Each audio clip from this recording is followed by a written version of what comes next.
Josu Larrañaga es compañero de la Universidad Popular, es catedrático emérito de la Universidad Complutense y ha sido el decano de Bellas Artes. Tiene un currículum muy largo y como esto en la universidad es muy habitual, mejor no lo leemos y luego que nos vaya contando cosas. Nos va a hablar, el título de la conferencia, perdonad, pero hay que leerlo, ¿para qué sirve el arte contemporáneo? Breve introducción a lo que llamamos arte contemporáneo y a su posible interés para nuestra experiencia cotidiana en el mundo que habitamos, que como el propio arte actual, a veces puede parecer incomprensible. Veremos y comentaremos varias propuestas artísticas, buscaremos distintos recursos para poder participar mejor en su percepción y en su interpretación. Indicaremos algunos de los lugares donde podemos acceder a las nuevas experiencias que nos propone el arte. Incluso es posible que tengamos tiempo de poner en práctica alguna de las estrategias del arte en el mismo salón de actos. Prepararos para cualquier cosa.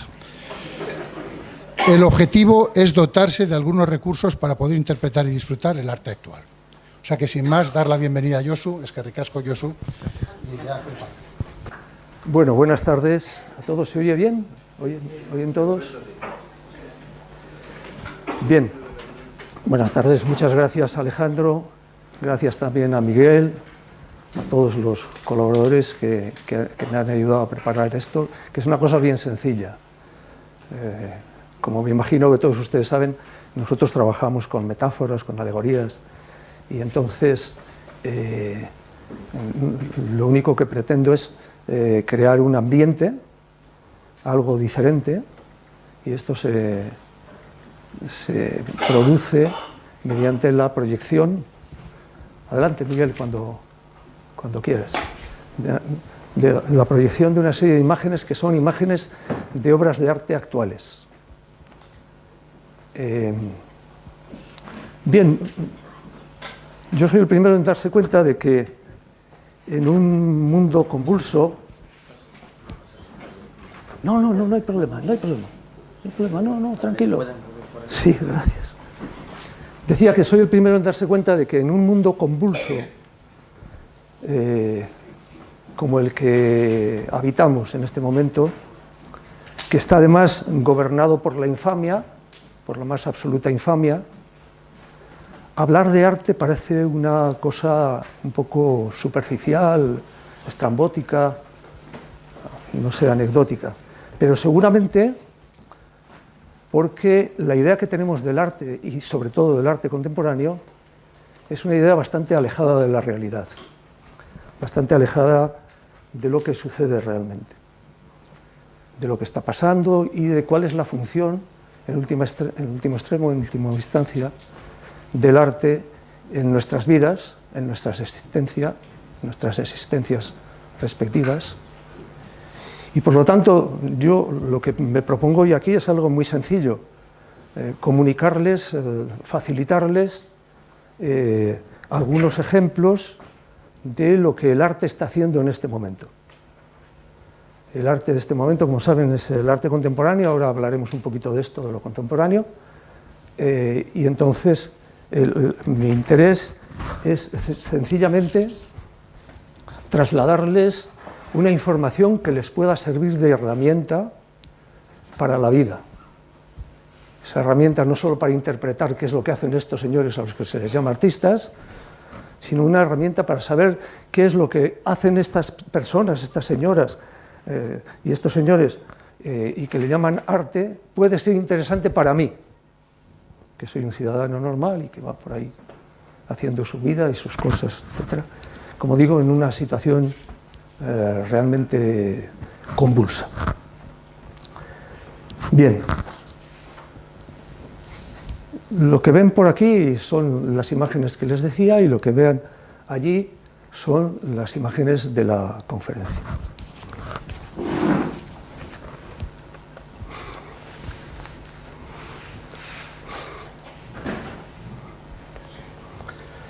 Esta obra de arte que se llama Mirando al sol a medianoche es de Catherine Sieverding y es exactamente lo que yo pretendo comunicarles. ¿Cuál es la manera o dónde hay alguna manera de mirar el sol, de ver la claridad en una situación tan oscura, tan convulsa, tan desagradable? y si el arte nos puede facilitar esta cuestión. Para ello, les voy a mostrar en primer lugar rápidamente algunos referentes que empleo en esta conferencia para que ustedes tengan conciencia de dónde saco los datos, a qué me estoy refiriendo, etc. El primer referente es este Power 100 de Art Review, que es el estudio más serio y más prestigioso que se hace anualmente por esta revista Art Review, en donde se marcan las 100 personas más prominentes del arte contemporáneo. De manera que las imágenes que les estoy poniendo tienen que ver casi todas, alguna no, porque para decir alguna de las cosas que les voy a comentar necesitaba una imagen de otro tipo, pero la mayoría son de estas 100 personas que se entiende que son las personas más prominentes, de más influencia que han sido en el año 2025. Verán ustedes que les mostraré, la mayoría de las imágenes son de los años 2025 e incluso alguna de 2026, y es posible que alguna que, como corresponde a alguna exposición que está en activo, esté vigente hasta el año 2027. En lo referente a los aspectos financieros del arte,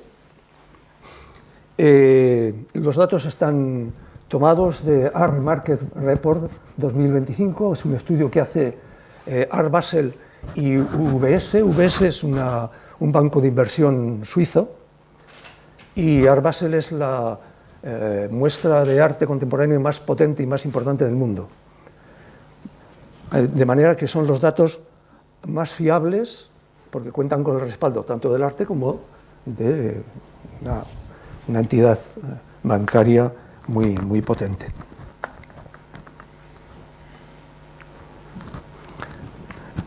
He quitado tanto la luz que no sé dónde tengo el teclado. Ya voy. Y en cuanto a la utilidad del arte, es decir, en cuanto a eso ¿para qué sirve? Está el referente es esta plataforma creada por una universidad, la Vilmuset de Suecia, de UNEA de Suecia, que hizo un estudio entre diferentes personalidades del mundo del arte, preguntándoles cuál era la utilidad del arte en la actualidad. De manera que lo que les voy a nombrar también tienen que ver con estas apreciaciones. Bien, como me imagino que están familiarizados al menos con esto, sí, cuando en el arte queremos abordar algún asunto, algún problema, no lo hacemos con los parámetros tradicionales de interpretación de lo visible o de lo audible, etc., ¿no? Sino que siempre andamos enredando. Lo que nos caracteriza es que enredamos, que miramos desde otro lugar, que agitamos la realidad, que husmeamos en sitios donde nadie mira, etc. Bueno, pues humildemente, para hacer nombre a esto, les propongo que la conferencia, en vez de ir del sirve al arte y del arte al contemporáneo, como dice su título, voy a darle la vuelta y voy a empezar por lo contemporáneo, luego hablaré del arte, seguramente del arte contemporáneo, y luego hablaré de qué es eso de que sirvan o no sirvan las cosas para nuestra existencia.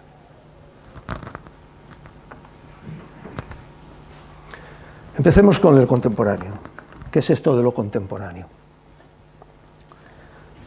No comentaré todas las imágenes que les voy a presentar porque entonces son bastantes y entonces no podré comentar lo que quiero comentar, ¿no? Pero empezaré por este término, contemporáneo. Contemporáneo, naturalmente, tiene que ver con el tiempo y con el tiempo actual, con el tiempo del momento, con la actualidad, con el presente, ¿no? El contemporáneo tiene que ver con esto, con el tiempo que estamos viviendo, podríamos decir. Por lo tanto, lo primero que debería yo de hacer, aunque me impide el formato de la conferencia es solo una conferencia, pero si fuese algo más ambicioso, lo primero que tendríamos que hacer sería interrogarnos sobre qué es eso que llamamos tiempo. Bien, Ho Sung-yen, que es un artista prestigioso de Corea, ha presentado esta obra, este trabajo en 2025, que se llama Té de tiempo. Té de tiempo. En esta exposición presentaba 38 maneras diferentes de entender lo que es el tiempo solamente en el sureste asiático. 38, no 1, 2 y 3, estamos acostumbrados al tiempo lineal, al tiempo circular, al tiempo dialéctico, a la doble hélice, una serie de tiempos, o al tiempo científico, también, ¿no? Este artista, Ho Sung-yen, ha sido capaz de identificar treinta y tantas formas diferentes de entender qué es eso del tiempo.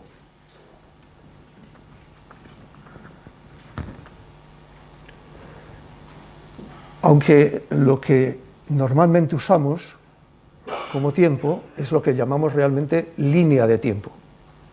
De manera que dividimos la temporalidad, el tiempo, en 3 fases. Una fase anterior a nuestra existencia en este momento, que le llamamos pasado, una fase posterior, que le llamamos futuro, y una fase actual, que le llamamos presente. Esto nos facilita incluso la argumentación, porque si tuviéramos que hacer todo ese ejercicio 37 veces solo para que nos entendiesen en el sureste asiático, esto sería una carnicería, ¿no? Bien, entonces vamos a emplear esta reducción de la idea de tiempo a pasado, presente y futuro para a ver si por ese camino podemos entender qué es el presente y por lo tanto qué es lo contemporáneo. Para esto me tengo que levantar. Hemos dicho que si este es el presente, donde estoy yo ahora, el pasado es lo que pasó, podemos decir que detrás, el futuro es lo que preveo que va a pasar y el presente es donde estoy. ¿De acuerdo? Por lo tanto, el presente es esto. Pero nada más decir que el presente es esto, ya es pasado. Así que lo hemos fastidiado. Se me ha escapado el presente. No sé qué es el presente. Voy a decirlo otra vez. Presente. Lo he dicho antes, ya está dicho.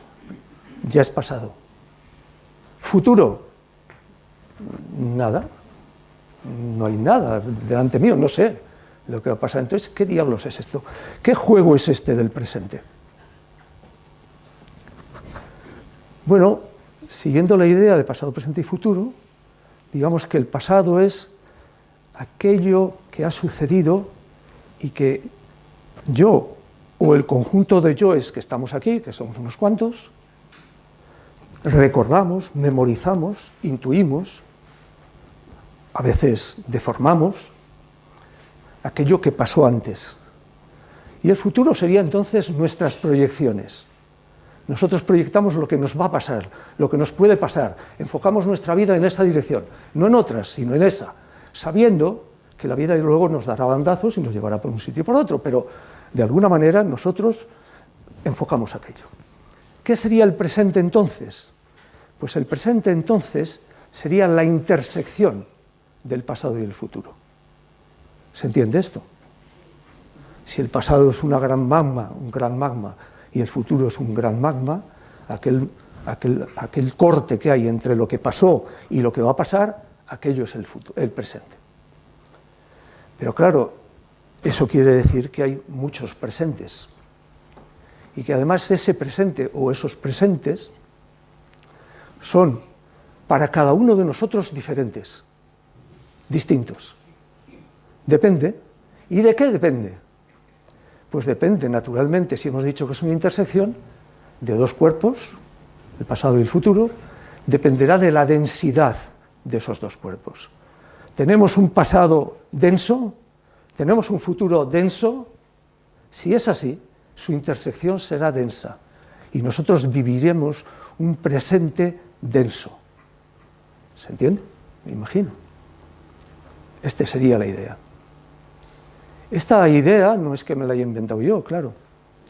Hay varios pensadores y pensadoras que han hablado sobre el tiempo y sobre todo hay muchos pensadores y pensadoras que han hablado sobre el tiempo presente, el tiempo actual, ¿no? Y de cómo si nos niegan el pasado, si nos niegan la memoria, si estamos constantemente peleando para recordar y para mantener el recuerdo, y nos dicen que no hay futuro, porque el futuro está en las máquinas, el futuro está en otro lugar que no nos pertenece, ¿cómo coño vamos a tener presente, con perdón? Así que el presente es, en la actualidad es así. Los que tenemos una edad decimos, bueno, ya es que con la edad que tengo pasa el día que no me entero. No es solo los que tenemos una edad, es que pasa el día que no me entero para todo el mundo. Porque en el presente nos han robado el presente.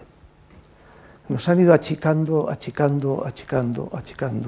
el presente, y el presente cada vez es menos denso. ¿Esto tiene alguna solución? Estructuralmente, socialmente, etcétera, pues tiene las soluciones de la sociedad. Pero en el terreno personal, la única solución que tiene es que seamos capaces de generar un futuro y de recuperar un pasado, porque en esa intersección engrosará, se hará fuerte, será potente nuestro presente en cada momento. Entonces viviremos una vida realmente interesante, realmente densa, realmente buena para nosotros.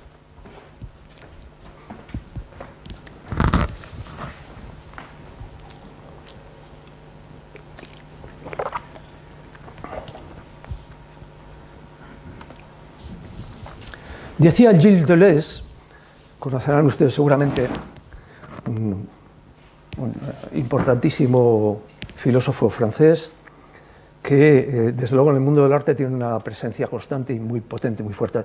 Decía, el pasado y el futuro organizan el presente en instantes.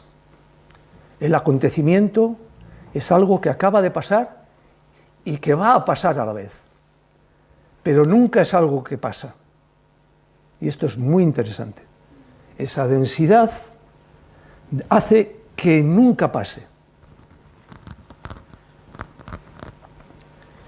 Y decía Jacques Derrida, otro importantísimo filósofo también francés, que ha sido muy famoso además, culturalmente famoso, que el presente nace ya corrompido por el pasado y por el futuro. Efectivamente. La ausencia es siempre un elemento esencial de la presencia. La historia, incluida la historia del arte, no puede interpretarse como una procesión de presentes. El arte no es eso que nos han enseñado de que pasó esto, luego ha pasado esto, luego ha pasado esto, y tú eres cubista, tú eres formalista, tú eres no sé qué. Esto no es así, porque esos no son los presentes. Los presentes son digestiones que hacemos de la memoria, teniendo siempre una proyección en donde proyectarlos. Y a su vez, Henri Bergson dice, es la conciencia la que liga ese pasado y ese futuro. La conciencia inmediata o percepción directa de la realidad es la intuición. Es decir, el pegamento que usamos los seres humanos para relacionar el pasado y el futuro es la intuición. Eso es lo que nosotros alimentamos para poder relacionar, porque si no, no lo relacionaríamos si no tuviéramos esa intuición. Bien, les traía una imagen de Jinka Sonibare y otra nueva cita, en este caso de Boris Groys, un filósofo también muy interesante y muy vinculado a las teorías del arte y al arte contemporáneo. Dice, el presente ha dejado de ser un punto de transición entre el pasado y el futuro, para convertirse en un lugar de reescritura permanente del pasado y del futuro. Lo que les comentaba hace un momento, es decir, cuando el pasado y el futuro empiezan a desaparecer, el presente es constantemente relecturas, relecturas, relecturas, relecturas, relecturas, desaparece como presente, no tiene carne, no tiene fuerza, no tiene potencia.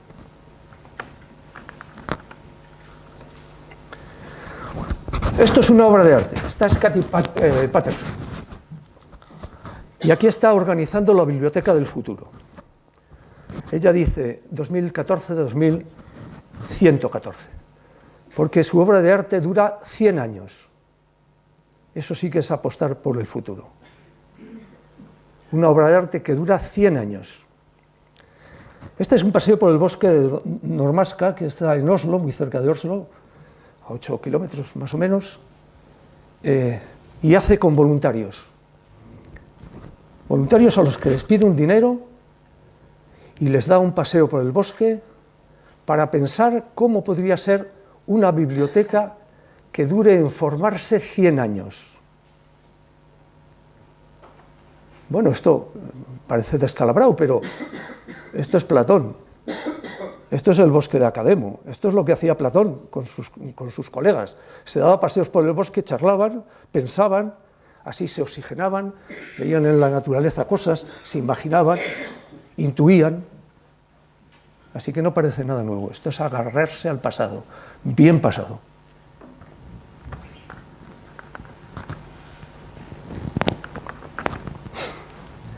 Y esta es la biblioteca del futuro, porque estos colegas que van con Paterson, con Cathy Paterson por el bosque, han dado dinero para crear esta futura librería, como pueden ver ahora, que está en este momento en la Biblioteca Pública de Oslo, que existe ya, en donde se van depositando cada año un libro, porque esa biblioteca se va a hacer encargando cada año a un prestigiosísimo escritor un libro que tenga que ver con el futuro, que tenga que ver con lo que puede pasar.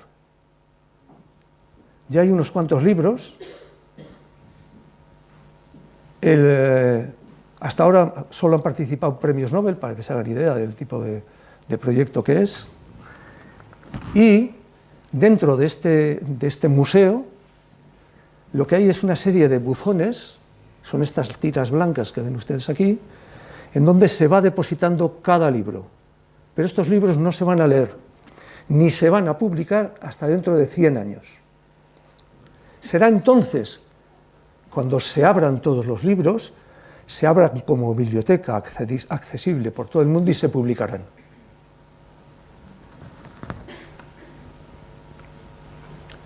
Decía Lisa Feldman Barrett que no creamos un mundo de fantasía para escapar de la realidad, lo creamos para poder quedarnos en ella.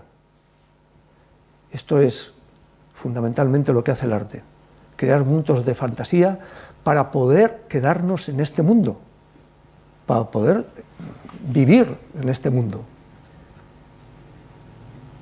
Por cierto, Lisa Feldman Barrett es científica y ha escrito un libro precioso que se llama 7 lecciones y media sobre el cerebro, donde recopila avances importantísimos acerca del cerebro. Entre ustedes y yo, todo es interesantísimo lo que dice ella, pero algunas cosas ya se han quedado atrasadas de la velocidad con la que vivimos el presente, que arrasa toda sensación de vida, de presencia, porque constantemente estamos cambiando. Bien, no sé si les ha parecido mucho una obra que dure 100 años, pero es que en el arte pasan unas cosas. Claro, estas cosas pasan para que pensemos. Nosotros no hacemos obras de arte para que la gente se entretenga, no. Hacemos obras de arte para hacer vibrar el mundo, para hacer vibrar las mentes, para que la gente piense de otra manera, que no piense solo con el cerebro, y con el cerebro entendido como una máquina apartada del cuerpo, sino para que piense con su cuerpo, cada uno con su cuerpo, y además con la extensión que tiene su cuerpo, que es algo que nos ha negado, que se nos ha negado durante muchos años. Estos son Fabien Giraud y Raphaël Sibony. Y esta obra es El salvaje.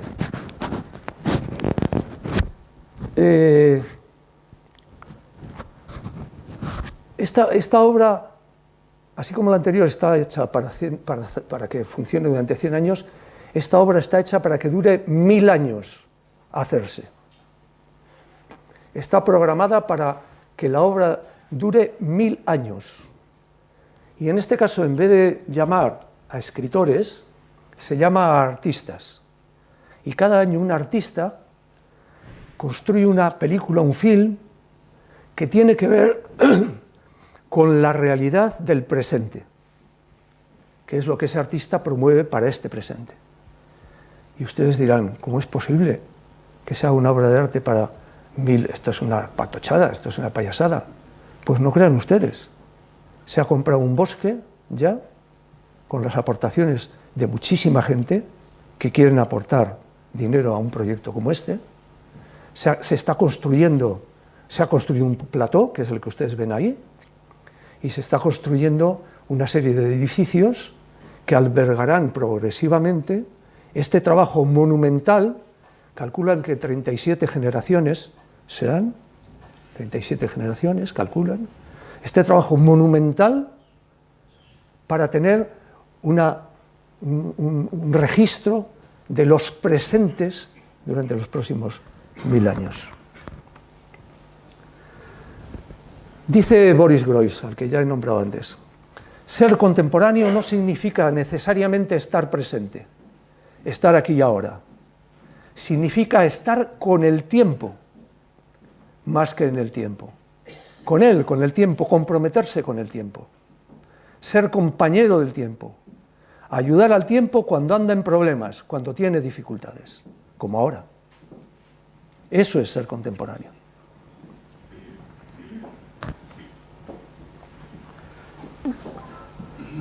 Y el arte contemporáneo. El arte contemporáneo. ¿Qué puede ser arte cuando cualquier ser humano con su dispositivo móvil está constantemente haciendo obras de arte? Constantemente captando imágenes, constantemente modificándolas, manipulándolas, constantemente haciendo juegos de lenguaje con ellas, constantemente relacionándose con amigos, con compañeros, con vecinos, con gente que ni conocen. ¿Pero qué era el arte? No era eso. No era hacer buenas imágenes. Serán luego buenas o malas obras de arte. No estamos hablando si son buenas o malas. Estamos hablando de hacer obras de arte. Por lo tanto, el arte no puede ser lo que era hace bien pocos años.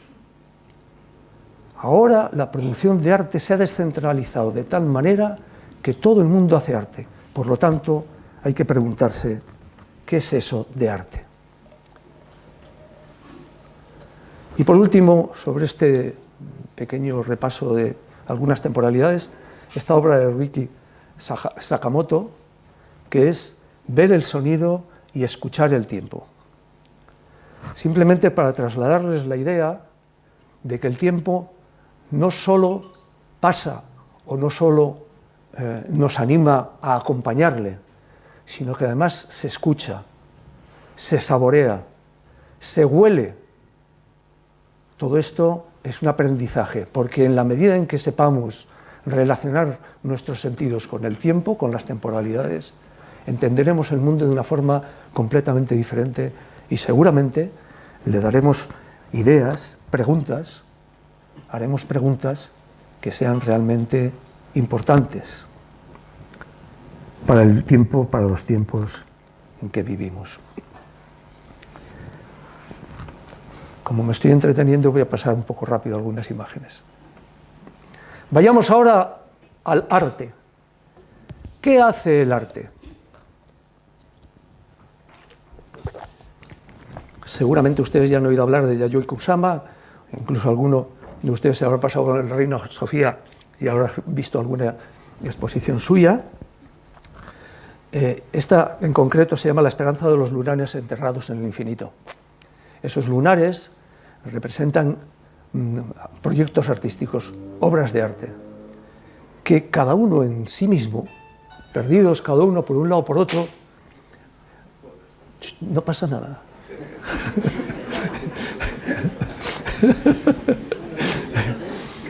Cada uno de estos lugares es una metáfora del arte. Y lo que Yayoi Kusama nos muestra es la complejidad que puede adquirir no cada una de las cosas que reconocemos como arte, sino la relación entre todas ellas. De ahí que lo importante no es tanto mirar, ver y decir me gusta, no me gusta, me recuerda no sé qué bonito, qué sensación, sino que esto se ha hecho más complejo. Para percibir el arte, todo esto se ha hecho mucho más complejo que antes. Para esta imagen la acompaño con una cita de Quentin Meillassoux. Quentin Meillassoux está considerado el filósofo fundamental de lo que se llama nuevos realismos o nuevos materialismos también. Y dice, el arte es la producción, tiene por objeto, lo que quiere el arte es la producción de un quizás, de una posibilidad, tan radical, tan profundo, tan fuerte, tan denso, que es capaz de transformar nuestras subjetividades en el presente. Es decir, cuando nosotros decimos que es una obra de arte buena, nos estamos refiriendo a esto. Es tan radical, es tan potente, es tan crítico, atraviesa de atravesar en nuestro presente, que podemos decir que es una estupenda obra de arte. No porque esté bien pintada, porque se parezca a mi primo Juanito, no, todo esto tiene su interés en función de lo que el artista o la artista quiera hacer. Por ejemplo, Julius von Bismarck creó un videoclip que se llama Pintura de paisaje. Contrató una serie de personas, les dio una brocha y un bote de pintura y les hizo pintar todo el paisaje, primero de blanco, con lo que de pronto aquel paisaje, aquel jardín, se hizo fantasmagórico. Y a continuación retomarlo pintándolo de verde, con lo que ya la cosa era completamente alucinante. Estar por allí porque se percibía esa costra que se iba cayendo poco a poco, se percibía esa tensión de la naturaleza. Claro, pensemos esto metafóricamente, no directamente, qué tontería, no sé qué tal, metafóricamente. ¿Qué es lo que nos dice? Lo que nos dice es que primero hemos blanqueado el mundo y para después intentar recuperarlo pintándolo de verde, como si eso fuese recuperar o si eso fuese la posibilidad de recuperar un mundo que está ya perdido para siempre. Perdonen, parece trágico, pero no es trágico, es la vida misma.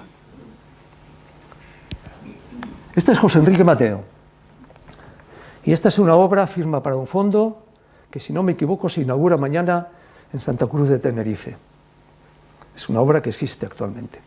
Quizás algunos de ustedes, los que hayan visto más este tipo de imágenes, habrán reconocido esta imagen, que aquí está en blanco y negro, en principio era en color, que es la detención de un niño en Minnesota, en Estados Unidos, que fue un gran escándalo, todavía sigue siendo un gran escándalo.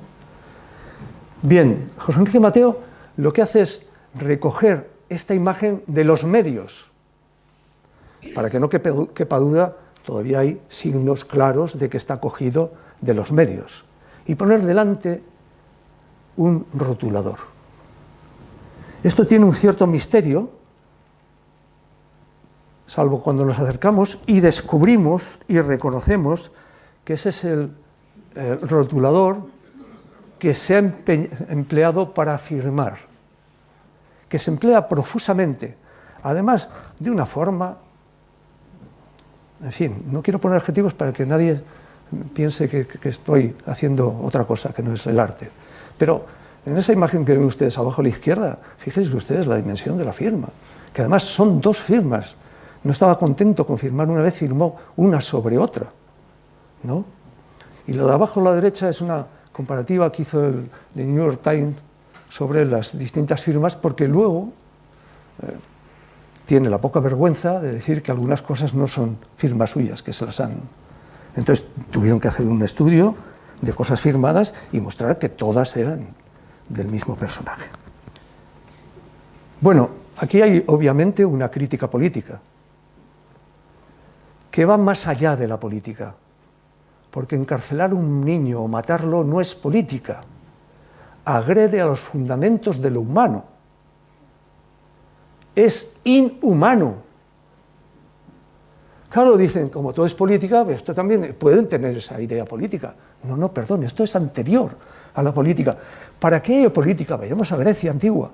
¿Para qué hay política? Tiene que haber polis, tiene que haber humanos, tiene que haber gente, personas con respeto, con humanidad. Esto es anterior. Si no, estamos en otro lugar, nos vamos siglos y siglos y siglos detrás. Dice, quieren acabar con los derechos humanos. Bueno, están acabando. Pero es que esto no es los derechos humanos de la posguerra, la declaración, es muy anterior, va muy anterior. Y luego hay un aspecto de este trabajo del profesor Mateo que es bastante interesante, es el tipo de imagen. Luego aquí también hay una crítica a la imagen, hay una llamada de atención a la imagen. Como ahora la imagen está un poco mayor, seguramente, no sé si los de atrás lo verán así de bien, pero los que están más delante verán que esta imagen está hecha de innumerables puntos de distintos grises. Está hecha con rotulador también, con los mismos rotuladores, para construir la imagen de este niño y de la barbarie que le ha rodeado y que le sigue rodeando. El artista lo que hace es emplear sus mismos mecanismos. Y además deja el bolígrafo delante, el rotulador delante, invitando al espectador que el que quiera también puede firmar la imagen. Si hay algún bárbaro, no pasa nada. Adelante, firme usted. ¿Quiere emular lo que hace este personaje? ¿Quiere emular? Pase usted y firme también. En esta convulsión de la construcción de la imagen, una imagen que va de dentro a afuera, como van las imágenes ahora, las imágenes tecnológicas, ¿se entiende? La luz viene de dentro a afuera, no están iluminadas desde lo que antes llamábamos la realidad, que era esto. Ahora a la realidad le ha salido una nueva luz, la luz que sale de dentro de las pantallas hacia nosotros, y ahí se construye la imagen. Ya no la hacemos nosotros con un pincel o un rotulador solo. Bien, no voy a extender más, una estupenda obra. El entramado artístico, voy a ir muy rápido aquí. Bueno, el entramado artístico, les presento una obra de Ernesto Neto. El entramado artístico tiene muchas dimensiones. Tiene una dimensión emotiva. Cuando uno entra en esta obra de Leonardo Heinrich, este bâtiment, este edificio, se queda emocionalmente impactado, porque dice, ¿cómo está aquella gente allá arriba? Hasta que se da cuenta de que aquella gente son espectadores que están en el suelo, y que lo que pasa es que Leandro ha construido un gran espejo en donde el espectador que entra por la puerta ve a ellos como si estuviera en vertical, pero realmente están en horizontal. Esta dimensión emotiva es una dimensión importantísima del arte contemporáneo, pero es también una dimensión que siempre ha tenido el arte en general. Luego tiene también una dimensión imaginaria. Una dimensión imaginaria quiere decir que en el arte se presentan imágenes y que se construyen estas imágenes. Estas que ven ustedes aquí son de Eulàlia Baldosera, una artista catalana muy, muy interesante, que hizo esta serie en los años 90, a finales del siglo XX, que era la construcción de imágenes de la mujer, proyectando diapositivas de luz sobre aparatos de limpieza, cacharros de limpieza, ¿cómo se dice? Frascos, botellas de limpieza. Claro, esta dimensión imaginaria es una dimensión potente. Uno está viendo una mujer y de pronto se da cuenta de que la mujer se ha quedado reducida a la proyección de un bote de lejía.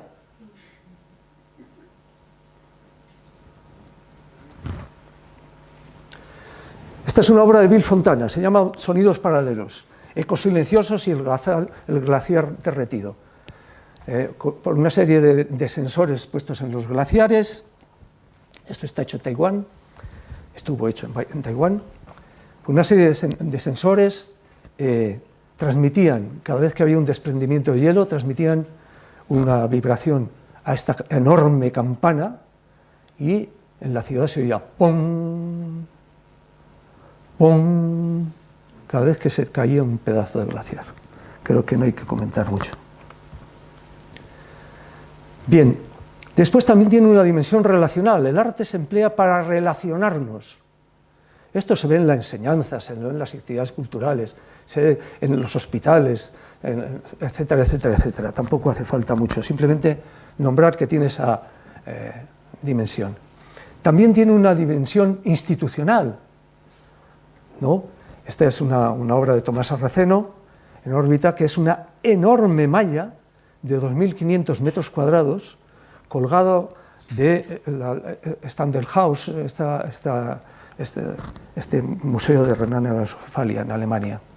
Y la gente, los espectadores, se mueven por ahí, por esta nube de malla, a 25 metros de altura.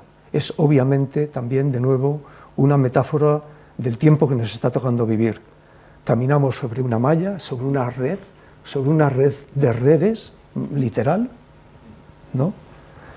Vemos al fondo que hay un abismo, y quizás mirando para arriba nos podemos imaginar que pueda haber alguna salida mucho más interesante. También hay una dimensión sociocultural. Yo creo que esta misma charla es una muestra de la dimensión sociocultural del arte, y también hay una dimensión económica. La dimensión económica es enorme. La producción de arte mueve una cantidad de dinero enorme. Les traigo solo un par de gráficos de la asignación de estas HNWI, que son personas con un alto patrimonio neto. Bueno, en el año 25, el año pasado, se ha empleado en compra de arte contemporáneo un 20% de su capital, de su patrimonio, lo que es una cantidad enorme, enorme. Y otro dato interesante, que es que entre estas personas, quienes han comprado obras de arte de artistas desconocidos hasta hace recién descubiertos, son un porcentaje del 66%, lo que es también enorme en relación a lo que hasta ahora se gastaba en estos altos capitales en arte, ¿no? Y también es interesante saber que hay una mayor proporción de mujeres que compran arte que de hombres. Y hay una mayor proporción de mujeres que de hombres que compran arte de estos artistas recién descubiertos. Pasamos a otro capítulo, cómo trabaja el arte contemporáneo. Bueno, el arte contemporáneo está compuesto.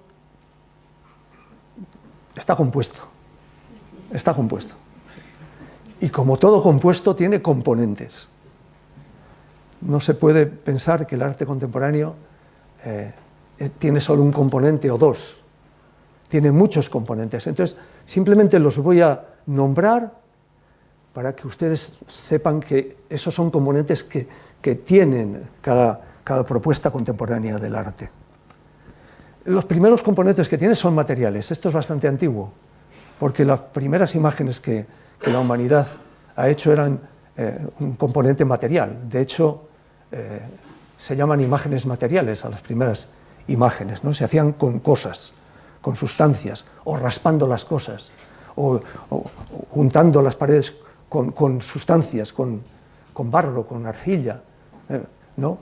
Las primeras imágenes, la historia de las imágenes, las primeras imágenes que conocemos se llaman por eso imágenes materiales. Y se dice que la pintura entendida como una serie de interrelaciones de sustancias aglutinantes, etcétera, es una imagen material. Luego vinieron otra serie de imágenes, la imagen film, la imagen digital y ahora la protoimagen, la IA, que eso es otra cosa. Bien, por lo tanto tiene una serie de componentes. Uno de ellos, un componente material. Esto, fíjense ustedes, está hecho como un linograbado en reducción con tinta al óleo sobre lienzo con neumáticos, resina, hojas de plátano, tela, metal, papel, cola de conejo, pigmento, lino, no sé, parece un supermercado, ¿no? Y esto solo es su componente material. Y cada uno de esos componentes tiene un significado. Luego, si yo me acerco a esto, no puedo decir, qué bonito, fíjate, parece que se mueve. No, esto no es así. Bueno, sí es así, pero conviene que los artistas, Katia pretende que nos esforcemos un poco más y que pensemos qué tiene que ver las hojas de plátano, a qué pueden hacer referencia, qué tiene que ver que la cola sea cola de conejo y no alquil, que es mucho mejor. La cola de conejo se descompone. Bueno. Tiene también componentes escenográficos. Este es un trabajo de Renata Lucas. Y la obra de arte consiste en que todas las paredes donde se sitúa el espectador son móviles, giran, se mueven. Entonces lo que se le reclama al espectador es que las mueva, que se esfuerce. Aquí tenemos a dos que se están dejando la vida moviendo la pared. Pensé que estaban haciendo estiramientos. ¿Perdone?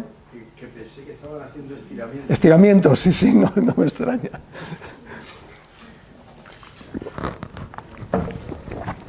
Bien. La obra de arte tiene también componentes textuales.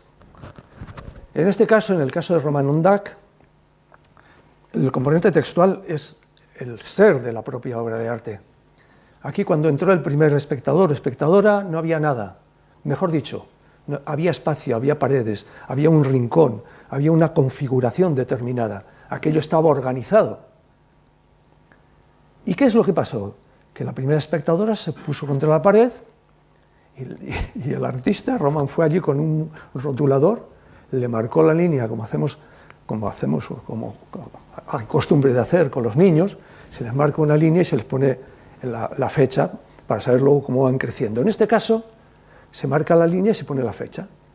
Entonces pasan espectadores, espectadores, espectadores y la pared empieza a coger esta textura visual. Se ve esto. ¿Esto qué es? Pues esto es una representación del universo. Esto es como entre todos construimos el mundo. Esto es una invitación a la colaboración. Esto es una muestra de que el mundo es una colaboración, esto es un coro, en el mejor sentido de la palabra. También tiene componentes procesuales. ¿Qué es esto de un componente procesual? Francis Alice es un gran artista mexicano. Hizo esta obra maravillosa que se llama La fe mueve montañas. Hizo un llamamiento a 500 personas, les dio una pala a cada uno, les puso en línea recta en un monte y trasladaron la tierra de derecha a izquierda, de manera que cambiaron el monte, cambiaron la montaña. Esto es una obra fantástica que nace y muere en el propio proceso. Si yo voy por allí ahora y veo aquello, me parecerá un campo, sin más. Pero si yo estoy allí, en este proceso, sobre todo si yo soy una de estas 500 personas, soy consciente de que estoy haciendo un ritual denso acerca de la condición colectiva del humano. También el arte tiene un componente instalativo. Eso que han oído ustedes, las instalaciones, todos son instalaciones. Claro, es que todo tiene un componente instalativo, es que todos estos componentes luego hay que instalarlos y hay que saber dónde pongo la imagen y dónde pongo la silla y si la pongo o no la pongo y si es unipersonal o si es en grupo. Aquí fíjense ustedes qué sillas han puesto, unipersonales y separadas, que cada uno encuentre su lugar, le está diciendo el artista, que cada uno encuentre su lugar y mire en la dirección que crea que es la suya.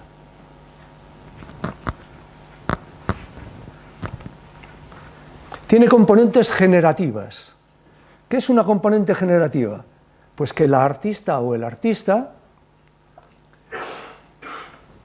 pone las condiciones necesarias para que algo funcione de una determinada forma. En este caso es Jae-Hoon Park, que pone las condiciones en este molino de viento al que él llama sobrecalentado. Y esas condiciones son que en la medida en que el molino se mueve, aparece un humo negro que se extiende, váyase usted a saber cómo y con qué cantidad de humo. A veces por aquí, a veces por allá, a veces mucho, a veces poco. Pero entonces, ¿qué es el molino de viento sobrecalentado? Pues esto es una crítica, como él mismo lo dice, una crítica al capitalismo. Ya ha llegado el momento en el que de tanto sobrecalentar la estructura económica se está quemando. En una reflexión seria sobre una cosa tan sencilla, podríamos interpretar clarísimamente muchísimas de las razones, seguramente la fundamental, por la cual estamos viviendo una situación tan terrible en este mundo en este momento. Seguramente tiene mucho que ver con este sobrecalentamiento. Esto es en Holanda, se me ha olvidado decirles. O sea, estamos hablando de un molino en Holanda. Es el vértice, el elemento central de todo el proceso de industrialización desde inmemorialmente, ¿no? Bien, seguimos. Estamos hablando de los componentes. Tiene también componentes performativos. Es decir, componentes performativos es traer al público y traer a las personas a que pongan su cuerpo, su imagen, no solo su imagen, sino su cuerpo, a disposición de una actuación. En este caso es una reconstrucción de una playa que se hace aquí era el pabellón de Lituania en la Bienal de Venecia, pero que esto yo no sé si me he traído la diapositiva, no, bueno, no importa. ¿Y qué es lo que hacen estas 13 personas que están ahí tomando el sol tranquilamente? No se sabe qué sol, porque no hay sol. En una playa tranquilamente no se sabe qué playa, porque no es playa. Tomarán el aire, no hay aire. Y están vistos desde arriba como si esto fuera un espectáculo. Pero ¿no es verdad que esto es un espectáculo? ¿No es verdad que la playa se ha convertido ya en espectacular? No es verdad, no es verdad, no es verdad. Bien, rápidamente, ¿de qué trata el arte contemporáneo? Bien, el arte contemporáneo trata de muchas cosas, pero entre esos 100 que les he comentado al principio, personas influyentes, más influyentes en el arte en el año 2025, habrá unas 70 personas que son artistas y unas 30 personas que son curadores, directores de museos, técnicos también, pensadores, etcétera, etcétera, etcétera, etcétera, ¿no? Bien, bueno, entre estos, ¿de qué hablan? ¿De qué están trabajando? Pues, por ejemplo, les pongo el ejemplo de Katarina Gross. En esta intervención, esta es una pintora, como se puede ver, y lo que habla es del ser humano. Porque la pregunta que se hace Katarina Gross es, ¿qué es ser humano en el momento en el que muchísimas de nuestras atribuciones están en manos que ya no son humanas?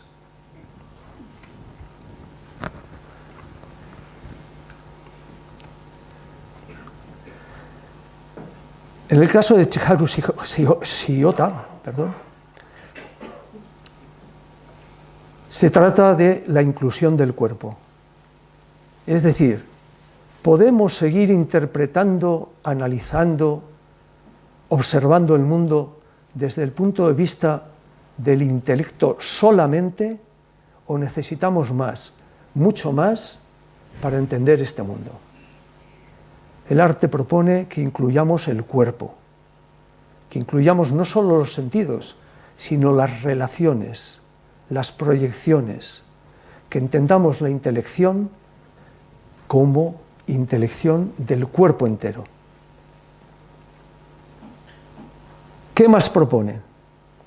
Propone que miremos allí donde no hemos mirado, incluso hemos apartado, hemos obviado, hemos quitado, les hemos avergonzado, que miremos a aquellos que están celebrando su salida a la luz, que los miremos y que entendamos qué es lo que nos dice, que atendamos, porque su voz, su sufrimiento durante tantísimos años, seguramente tienen mucho que decirnos para afrontar el mundo que estamos viviendo hoy. En definitiva, que incorporemos a los humanos a todos les humanes. A las mujeres, en primer lugar. Les recuerdo que hace un siglo no eran seres humanos. Les recuerdo. No eran seres humanos.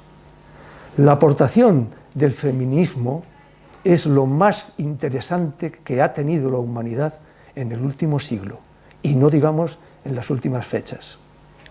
Esa manera diferente de ver nuestras relaciones, nuestras formas de pensar, nuestras formas de atender, nuestras formas de hablar entre nosotras, todo eso es impagable. Seguir discutiendo de eso es de una vileza, pero además de una estupidez supina,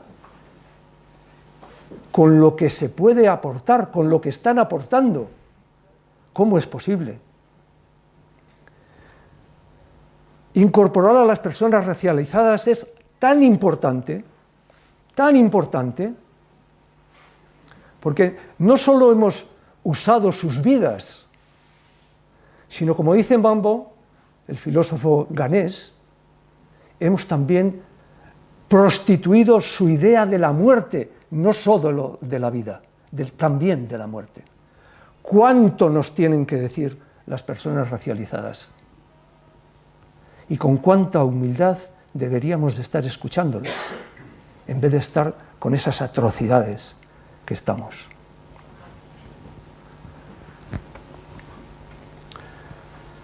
¿De qué trata el arte contemporáneo? También de los no humanos. En este caso, en el caso de Fernando Palma Rodríguez, de las mariposas. Pero fijaros qué interesante la manera de representar las mariposas.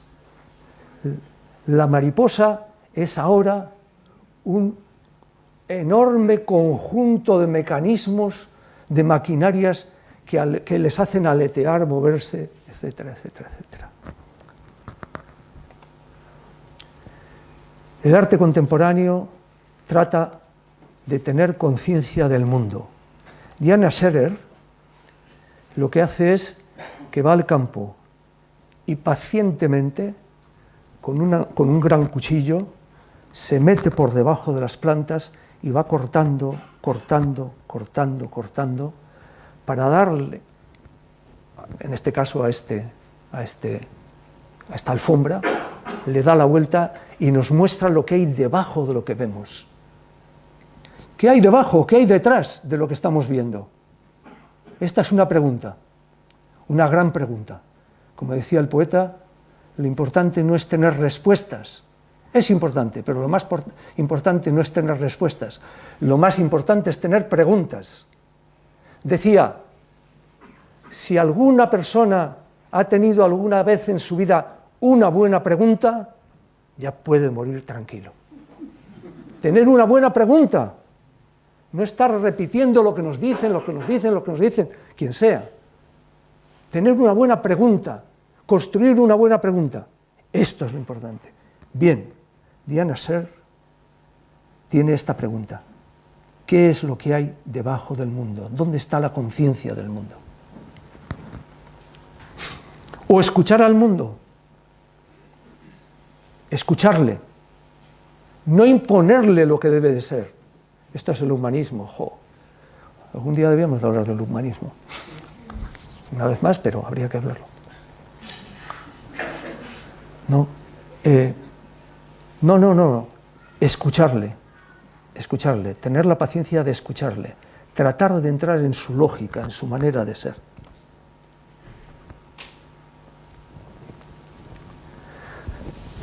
El arte contemporáneo habla, como es lógico que tenía que hablar, de la nueva explotación laboral.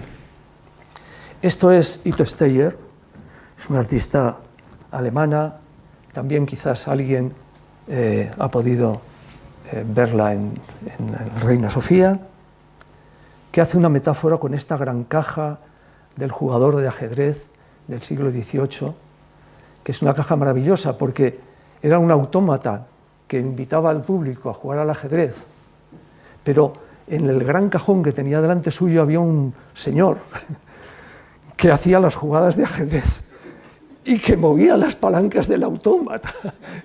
No, claro, Ito Steyer lo que hace es una metáfora de esta máquina. Dice, ¿no nos estará pasando con la IA lo mismo?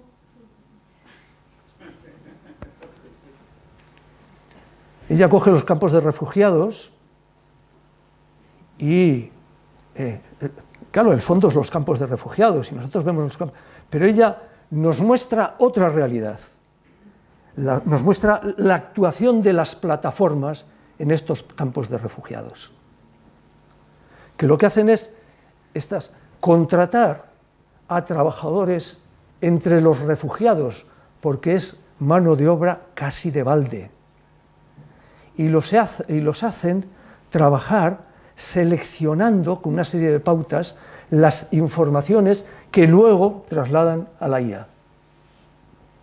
Porque eso no se está automatizado, eso hay que encontrarlo y hay que transformarlo. También habla de la fragilidad del mundo. Esta es Mona Hatom, es seguramente la artista palestina más importante, porque es reconocida mundialmente desde hace decenios. Es una artista fabulosa. En plena guerra de Gaza, ella hizo esta imagen de Europa y del mundo del norte de África, esta imagen hecha con miles de canicas de cristal huecas, sin juntarlas, sin pegarlas en ningún sitio. De manera que con el solo movimiento mínimo del público se iban desplazando, abriéndose, cerrándose. Era una metáfora evidente de lo que estaba sucediendo. Oiga, esto no va de palestinos solo, esto es otra cosa. Ustedes no se han dado cuenta de que con sus propias pisadas están rompiendo su propio mundo. Y también habla de la fragilidad del humano. Esto es Santiago Sierra, que muestra en la pared 1.500 personas mirando a la pared. 1.500 personas que han perdido su rostro, que nos enseñan su espalda como último recurso. No es el momento porque haría falta más tiempo, pero hay una teoría interesantísima, hubo una teoría interesantísima en la propia Iglesia acerca de lo que era la cara y la espalda de Dios. Esto estamos hablando del siglo XVI, principios del XVII. Muy, muy interesante, que dio pie a una teoría de la imagen que afirmaba que la imagen tiene cara, tiene haz y tiene espalda, tiene embés. Bien, ya digo, no es el momento simplemente para decir que esto está arraigado también en la memoria del arte y en la memoria del pensamiento en la historia de la humanidad. La fragilidad del humano, como ya somos indiferentes para el que observa. Somos todos los mismos. Somos además, me da lo mismo quién está a la derecha, quién está a la izquierda, uno lo pongo aquí, otro allí. Estos cuadros yo los pongo donde me da la gana. Me da igual, como a los humanos.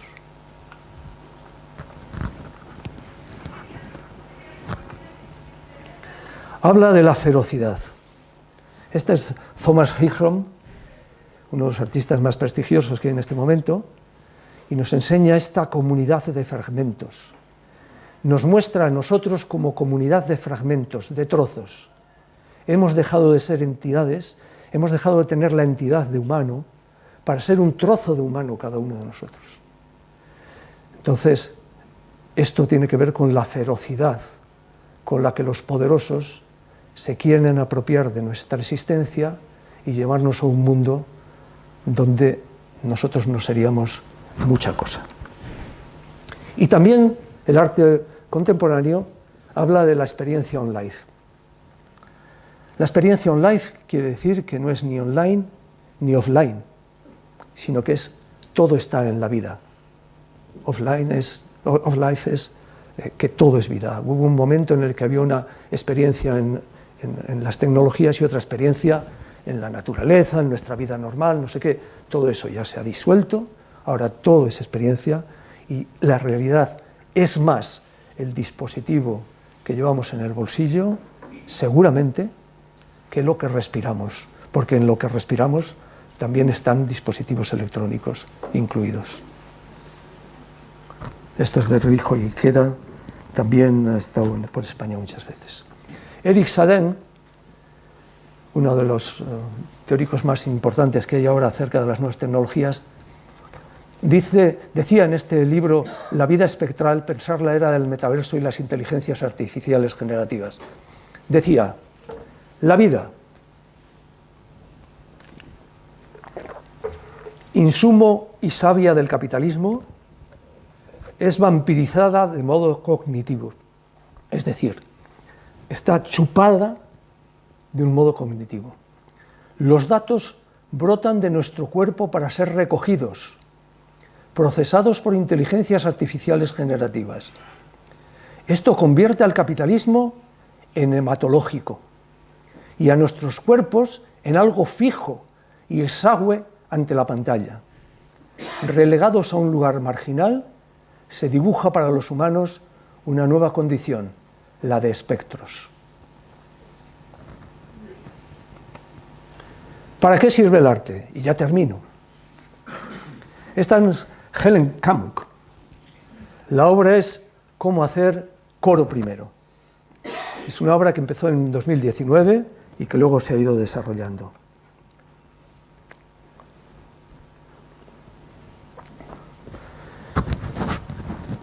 Ellen Dissanayake es una profesora de la Universidad Nacional de Educación a Distancia que ha escrito a finales del año 25, hace escasos meses, una obra que se llama Amor y Arte, un libro que se llama Amor y Arte, protoestética. Si lo quieren buscar, está en la editorial Tres Hermanas. Y ella dice que nuestra inclinación a las artes no solo es natural, sino que además es conveniente e incluso imprescindible. Que la propensión al arte resulta universalmente necesaria, puesto que potencia nuestro comportamiento coevolutivo e integra las experiencias lógico-estéticas de nuestras vidas. En definitiva, explica que la relación con el arte no es estética, sino que es protoestética, que al arte no se le ve desde fuera como algo extraño, sino que en el arte se entra y ahí se hurga, se mueve, uno va, viene, ve, etc.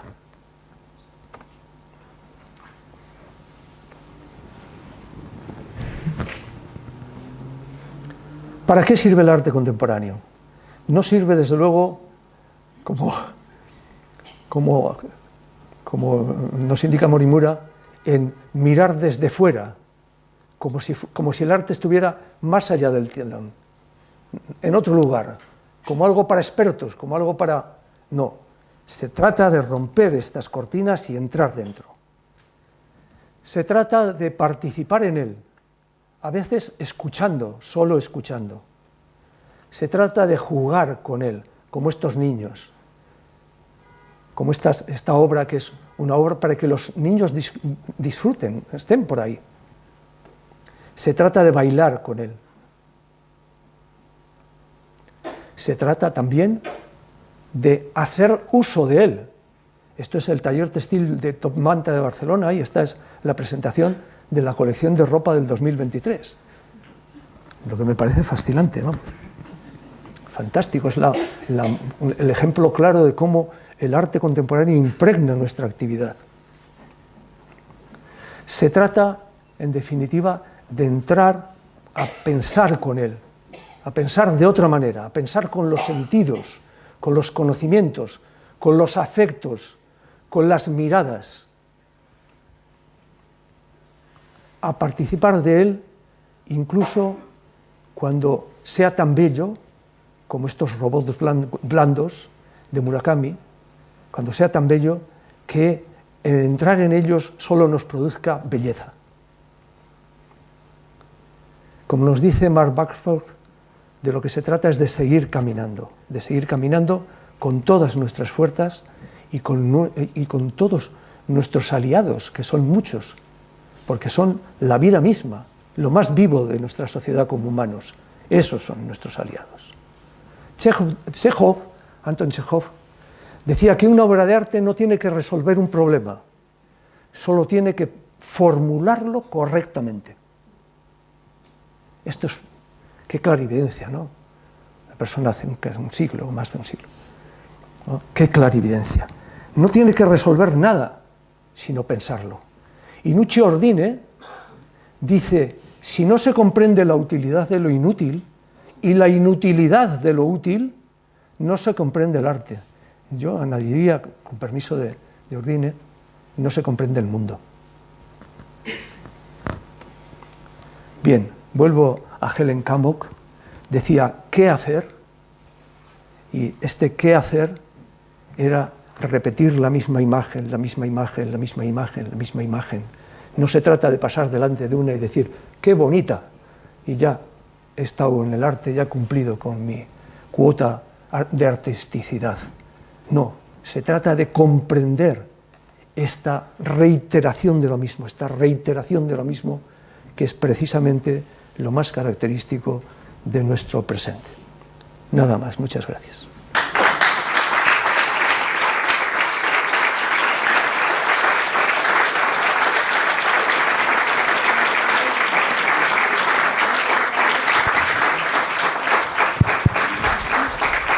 Es que ricasco, Josu. Ahora es el momento en que todo el mundo pueda compartir ideas, preguntar, intervenir. Insultar. Menos escupir. Muchas gracias, Josu. Tu conferencia es realmente extraordinaria, me ha gustado muchísimo, muchísimo, porque se me ha quitado el piso del concepto que uno tenía de arte, ese concepto antiguo que era de la belleza, ¿no es cierto? Que cuando uno veía una obra de arte tenía que satisfacerse viendo, comprometerse con ella, llegar al arrobamiento, ¿no? Ahora veo que es un concepto de denuncia, ¿no? De reflexión, pero la verdad yo no sé si es que la mayoría de las personas aquí presentes estarían, realmente me da un poco de vergüenza o simpleza, ¿no? Si habría visto estos cuadros, no lo habría podido entender si no tengo una explicación. La pregunta es, ¿cuánto de preparada está la sociedad para poder interpretar estos mensajes? Por un lado. Y por otro lado, no sé si hay que hacer una reflexión de carácter filosófico, ¿no? Para recontextualizar lo que nosotros considerábamos belleza o considerábamos arte.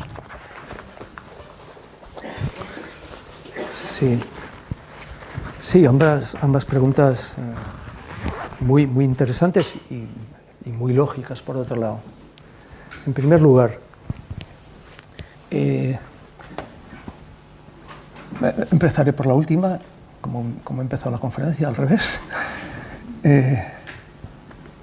¿Tendremos que reconsiderar el concepto de belleza? Sí. Igual que hemos reconsiderado todos los conceptos de nuestra práctica, de nuestra vida. A veces dándonos cuenta y otras veces sin darnos cuenta, ¿no? Hay unos sustentos que parece que nos ayudan, pero hay un atropello de la realidad que nos hacen estar constantemente intentando saber cómo interpretar lo que vemos. Claro, cuando uno dice esto, lo que hace es una invitación a la reflexión. Otra parte de la pregunta, por eso digo, no se trata de romper con el pasado. Me decía, claro, es que hay que entender lo que pasa en el arte contemporáneo. Siempre fue así. Siempre fue así. Piero della Francesca era incomprensible para la época. Completamente incomprensible. Ni tan siquiera para los especialistas, es decir, para los curas que habitaban la sala en donde Piero della Francesca había pintado una serie de cosas en las paredes. Necesitaron siglos, no meses, no días, siglos para entenderle. Necesitaron siglos. Digo Piero della Francesca, podría decir otro, cualquiera. Lo que pasa es que se nos ha olvidado. Para interpretar a Piero della Francesca no solo había que conocer la Biblia, cosa que no conocía ni el 1 por 1000 de la humanidad, de lo que entonces se entendía por la humanidad, que como éramos nosotros occidentales, los humanos éramos nosotros, los demás eran bárbaros, lo que es una atrocidad. Por eso digo, hemos tenido que cambiar la cabeza y decir, no, los humanos no somos nosotros, los occidentales, no, los humanos, y vaya culturas, y vaya ideas, y vaya cabezas que hay por ahí. Qué ignorantes hemos sido. Bien, por lo tanto, hay que preocuparse, claro, como todo en la vida. ¿Cómo no hay que preocuparse?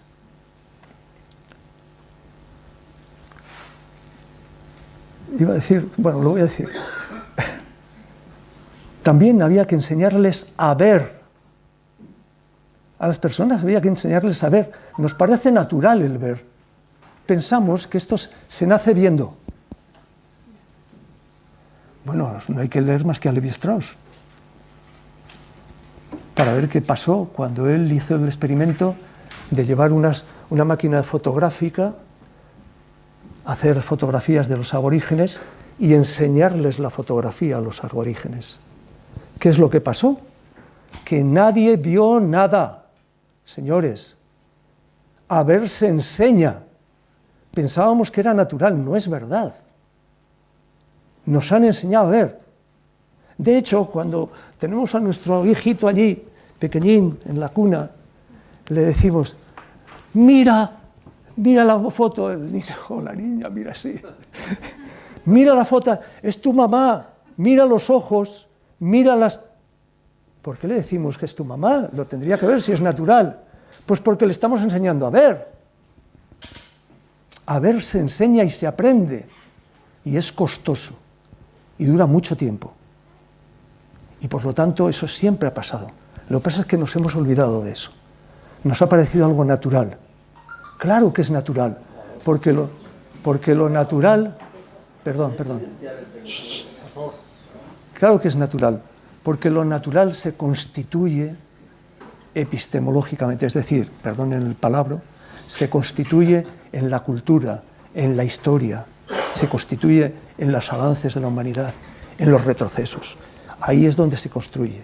Y si nosotros vemos lo que vemos en este momento es porque hemos aprendido a verlo. Porque hemos aprendido a verlo.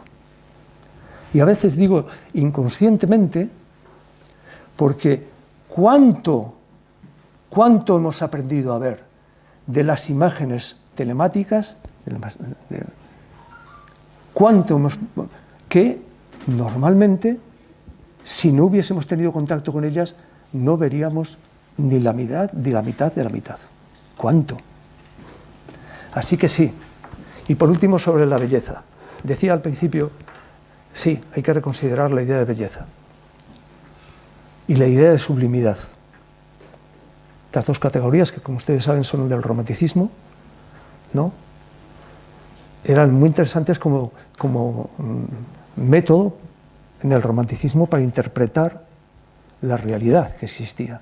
El descubrimiento de lo sublime es realmente sublime, me perdonen el chiste, es realmente sublime, ¿no? ¿Y eso lo tenemos que tirar a la basura? No. Es que no hay que tirar esa belleza, esa sublimidad. Todo eso es nuestro pasado. Lo que pasa es que hay que añadir lo nuevo, incorporar lo nuevo. Eso es lo que dice el arte contemporáneo. En el arte contemporáneo, fíjese usted la cantidad de imágenes que les he puesto. Ahí he proyectado 130. Aquí creo que son 180, no sé. Miguel, que está por allí atrás, a lo mejor sabe el número. O sea, 300 y pico imágenes les he proyectado. Imágenes. Algunas bellas, otras menos. Pero algunas interesantes, otras menos. Depende. Es incorporar al acervo que tenemos los seres humanos todo aquello que somos capaces de realizar los humanos. Espero haber dicho algo interesante. Gracias.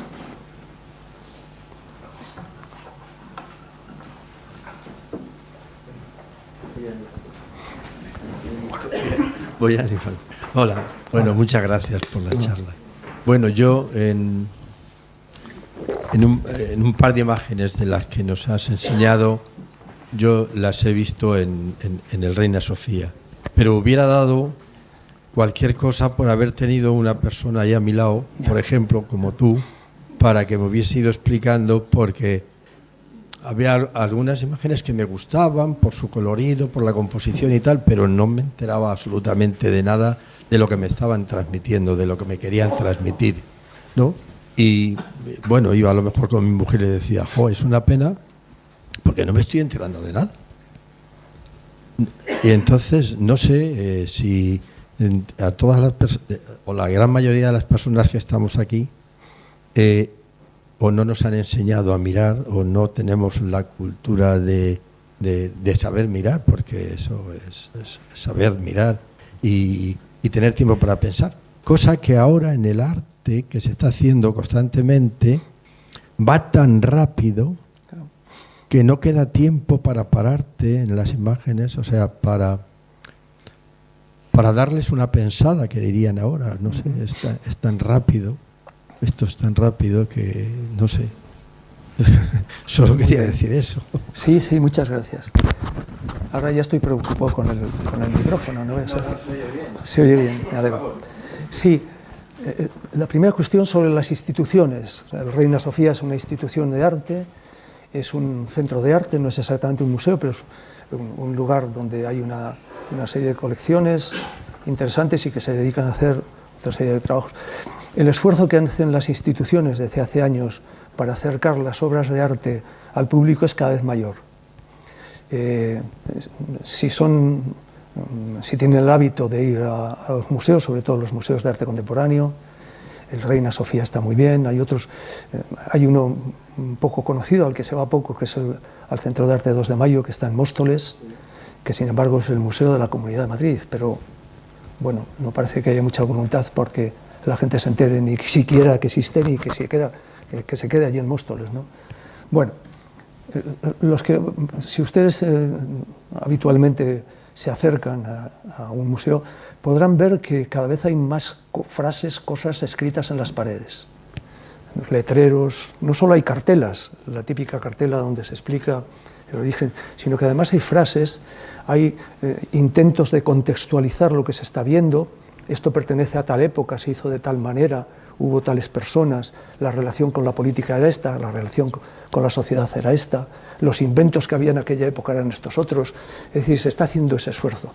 En algunos lugares incluso hay dispositivos electrónicos que uno puede tomar con auriculares que también van explicando cosas. O sea, se hace ese esfuerzo. Seguramente no es el esfuerzo que se debiera de hacer.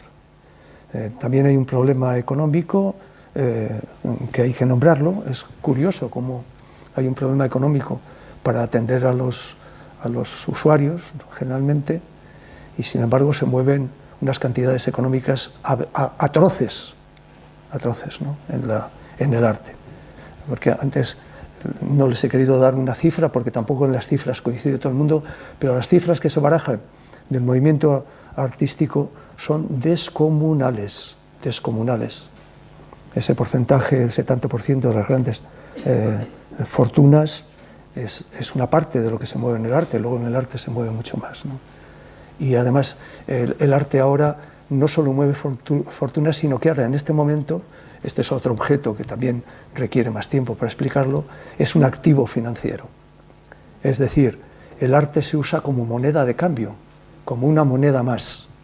Y este activo financiero se revaloriza o no en función de una serie de pautas que se recogen de algunas de esas instituciones que yo les he nombrado, de algunos de esos lugares, y que se barajan en función de muchas variables. Les quería transmitir la idea de la complejidad, ¿no? La idea de que es muy importante que sepamos que vivimos en un mundo complejo, lo sabemos, pero no lo verbalizamos. Siempre decimos, no, mejor una cosa sencilla, pero es que la realidad no es así, vivimos en un mundo muy complejo, muy complejo. Entonces, la idea de que, igual que el mundo es complejo, el arte es complejo, y que por lo tanto uno no puede abarcarlo en su globalidad, sino que puede aprovecharse de él para enriquecerse y para ver pensamientos sobre las cosas y sobre la vida que en otros ámbitos no se dan. Porque esto es muy importante también. En la antigua Grecia,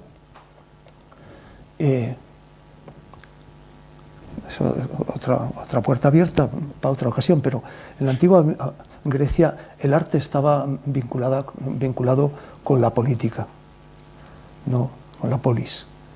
Y a lo que se dedicaba el arte era a romper el arjé, que se dice para los que, ¿no? A romper todas las verdades comunes con las que todos nos podemos intercambiar tomando una caña. Qué malo es este tío, mira que ha vuelto a bombardear, pues qué ridículo, y el otro no sé qué. Bueno, todas esas verdades. Y al arte se le encargó que las rompiera. Ese es el encargo desde entonces. Romper la lógica natural. Porque una sociedad que no es capaz de romper sus argumentarios de siempre, no evoluciona y muere. Así de sencillo. Así de sencillo. Y ese encargo fue hecho al arte. Y fue hecho también a la política. Se entiende que a la buena política. Bueno, Jacques Rancière, un filósofo muy interesante también, tiene un desarrollo, una argumentación interesantísima acerca de la diferencia entre la política y lo político, ¿no? Acerca de aquello que entendemos como las cosas políticas, pues el fulano mira lo que ha hecho en el Parlamento, el mengano, fíjate cómo le ha contestado, este otro que mezquino, el otro no sé qué, todas esas cosas, ¿no? Y luego lo que es lo político. Y lo político es todo lo que atañe a la polis, pero que tiene el encargo desde la propia constitución de la polis de romper, de poner en crisis, de criticar, de ir para adelante. Por eso cuando a mí me dicen, es que el arte no todo será crítico, habrá un arte tranquilo. No, eso no es arte, eso es otra cosa. Eso es decoración, que es estupendo, que sea decorativo, sí, es estupendo, pero es otra cosa. El arte se dedica a esto, tiene ese encargo. Tiene ese encargo. Dice, oiga, tengo esta opinión. ¿Usted qué hace? Espere que se la voy a destrozar. Esa es la respuesta de un buen artista. Le voy a dar hasta en el cielo la boca, que se decía antes, ¿no? Esto va a quedar por los suelos. Y dice, vaya tontería. ¿Cómo que vaya tontería? Es la única manera de que la sociedad se desarrolle, actúe, progrese. Ese elemento tan interesante, tan bello y a veces tan devaluado. Esa es una necesidad del progreso. Romper con lo anterior, pegarle ahí unos buenos pinchazos para que se active y viva, porque solo lo vivo es para los vivos, para nosotros. Lo demás existiremos, pero no viviremos. Perdón por la... pero será así. ¿Eh? ¿Qué son dos cosas? Ya lo creo, ya lo creo. Más preguntas, perdón. Preguntas, comentarios. Sí, adelante. Déjame el micrófono. Yo me levanto y no. Ah, vale. Tengo que tocar algo. Nada, vale. No sé si se oye o no. Bueno, es igual. Yo quería preguntar que hay un arte también contemporáneo que para mí no sé lo que explica, que son cuadros que a lo mejor tienen 4 rayas azules o incluso una roja y ya está, o una parte negra. Yo ese arte no sé qué... ¿Se puede explicar lo que quiere decir? Sí, claro. Es que Sí. todo esto que hemos visto, pues yo le he visto un sentido, lo que nos has enseñado hoy, pero no he visto ningún cuadro de esos, que hay muchos, que son pues sin imagen y sin nada, solo 2 colores o 3 colores, incluso un blanco total, que han tapado puesto.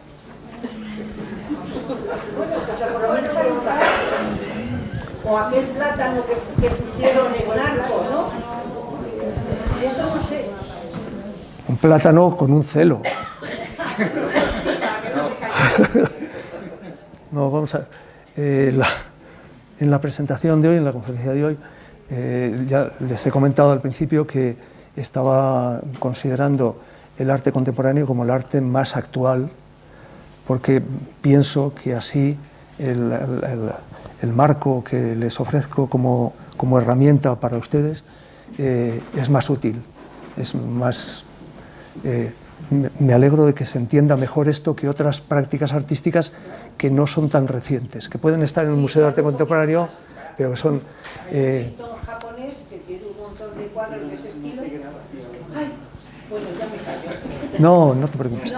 No, iba a decir que este tipo de propuestas más herméticas, en el sentido de que están realizadas para pocas personas y muy cercanas a quien la realiza, o al grupo de personas que interpretan lo que realiza, de carácter formalista en general, no tienen la vivacidad que tenían en los años 80 o en los años 70 o los años 90 del siglo pasado. ¿Qué quiere decir que no tienen la vitalidad? Pues lo que quiere decir es que con esas obras no podemos interpretar la situación actual. Y esto es muy curioso. No nos aportan nada, o muy poquito, para interpretar lo que está sucediendo en nuestras vidas ahora. Sin embargo, las que se están haciendo ahora sí, de una manera o de otra, ¿estamos de acuerdo o no? Pero nos inquietan. Pues esto es lo que quería el artista o la artista, que nos inquieten. Esto es. Sin embargo, esas no. Y digo que es interesante porque, sin embargo, si vamos más hacia atrás, si nuestra memoria quiere ser una memoria muy anterior, encontramos propuestas artísticas que nos ayudan mucho a la situación actual.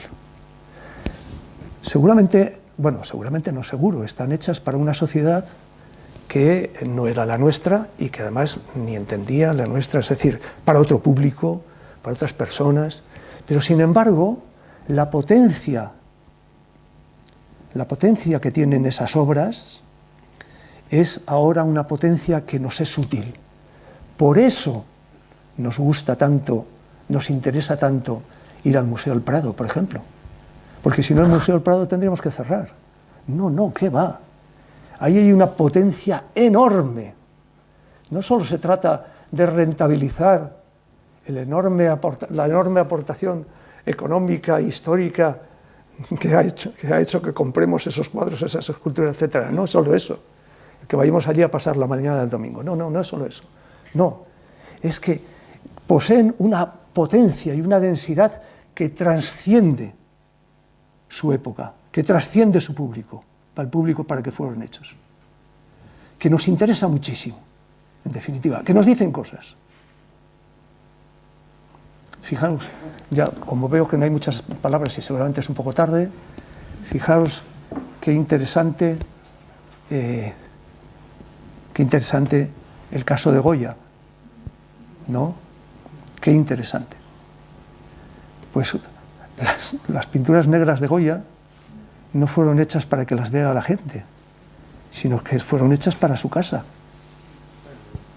Para su casa, para él. Porque él pensaba que no lo iba a entender nadie, que si saca aquello le pegan unos gorrazos, le sacan, ¿no?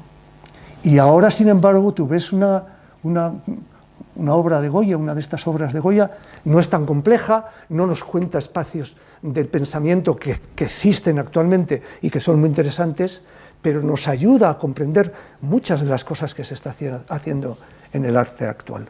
Muchas. Luego todo eso está vivo, eso posee, y ya termino, lo que se llama la potencia del pensamiento. La potencia del pensamiento. Pido la participación de mis colegas de Bellas Artes, que hay alguno aquí. La potencia de Agamben, ya me he acordado. Y iba a preguntar cuál es el autor. Giorgio Agamben, un filósofo italiano, que tiene un libro precioso, que es muy útil en el arte, que se llama La potencia del pensamiento.